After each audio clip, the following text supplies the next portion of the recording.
ابو جہل گزرا، آپ ایسے بیٹھے تھے گوٹھ مار کے، ایسے بیٹھے، اب چپ کر کے سنتے ہیں، ایک اشارے سے وہ بندر بن سکتا تھا، خنزیر بن سکتا تھا، اب چپ خاموش۔ جب اس نے دیکھا میں گالی کٹ ہی جا رہے ہیں، بولتا ہی نہیں، اس کے ہاتھ میں لاٹھی تو اس نے سر میں ماری، زور سے خون نکل آیا، آپ خاموش۔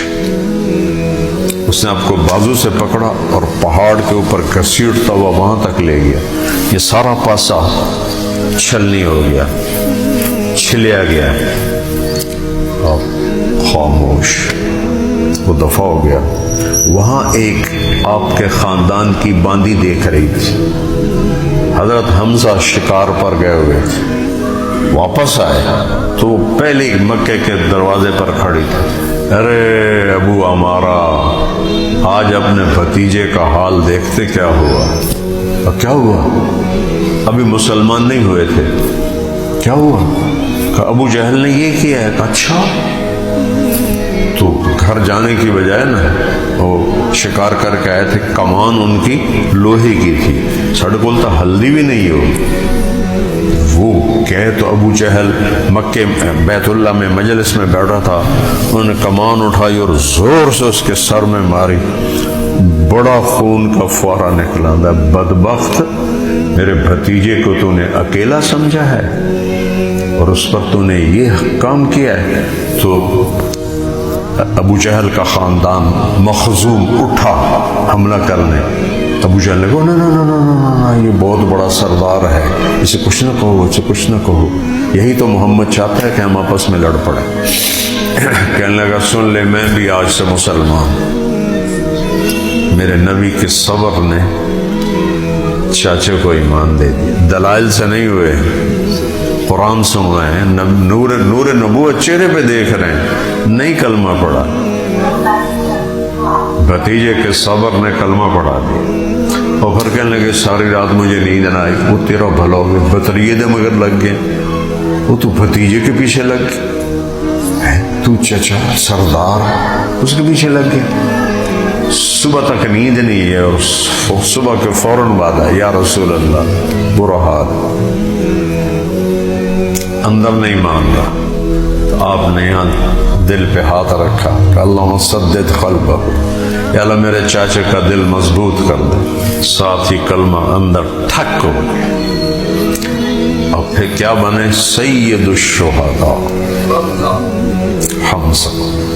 جب احد کی جنگ میں آپ شہید ہوئے تو مکے والوں نے کیا کیا؟ کان کاٹ دیے، ناک کاٹ دیا، آنکھیں نکال لی، سینہ چیر لیا، کلیجہ نکالا، ہندا نے چبانے لگی، یہ حال کیا۔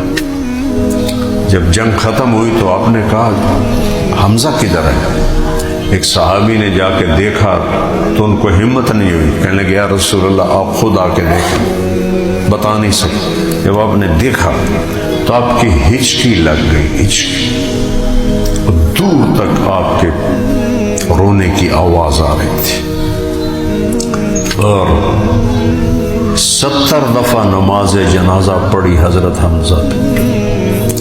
تو جب آپ کا رونا بند نہیں ہو رہا تھا تو جبریل آ گئے، یا رسول اللہ، اللہ تعالیٰ فرما رہے ہیں آپ روئیں نہیں، ہم نے عرش کے اوپر لکھوا دیا ہے حمزہ اللہ اس کے رسول کا شعر ہے۔ پھر آپ کے آنسو رکے۔ جب مدینے میں داخل ہوئے تو آپ کا خاندان تو سوائے حضرت علی کے سارا مکے میں تھا، یا حضرت حمزہ تھے، تو مدینے کے صحابہ زیادہ شہید ہوئے تھے، ہر طرف سے رونے کی آوازیں آ رہی تھیں عورتوں کی، آپ کے پھر آنسو آ گئے، ہائے سب کے رونے والے ہیں، میرے چچا پہ رونے والا ہی کوئی نہیں۔ یا رسول اللہ، یہ صبر تیسرے نمبر کا ہے، سب سے مشکل صبر۔ آپ نے اس وقت غصے میں کہا حمزہ تیرے بدلے میں 70 کافروں کے ایسے ناک کان کاٹوں گا۔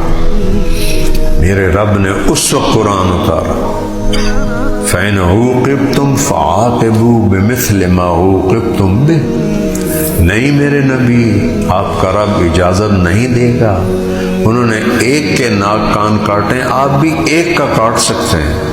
وَلَئِن صَبَرْتُمْ ہائے پھر صبر آ گیا، لَهُوَ خَيْرٌ لِلصَّابِرِينَ، اگر آپ صبر کر جائیں تو بہت بڑی دولت ہے۔ تو آپ نے کہا بل نصبر یا رب، یا اللہ ہم صبر کریں، صبر صبر صبر صبر۔ تو جو لوگوں سے آتی ہے نا ذلت رسوائی، اس پہ خاموش رہنا یہ سب سے مشکل صبر ہے۔ تو جب وہ کہیں گے نا یہ تینوں باتیں تو ایسے بیریئر ہٹائیں گے، کہیں گے انطلقوا فنعم اجر العاملین، آئیے۔ یہ جو کوئی مہمان خصوصی آئے نا تو ہم اس کو ایسے کرتے ہیں، آئیے جی آئیے، تو فرشتے کہیں گے آئیے جی، آپ کا یہی بدلہ ہے کہ آپ کو جنت الفردوس میں بغیر حساب بغیر ٹکٹ پہنچا دیا جائے۔ تو بھائیو یہ بہت بڑی صفت ہے، اللہ پاک ہمیں نصیب فرمائے۔ جو یہ لے کے چلا گیا حساب وصوب اس کا کوئی نہیں ہوگا، سیدھا جنت میں جائے گا۔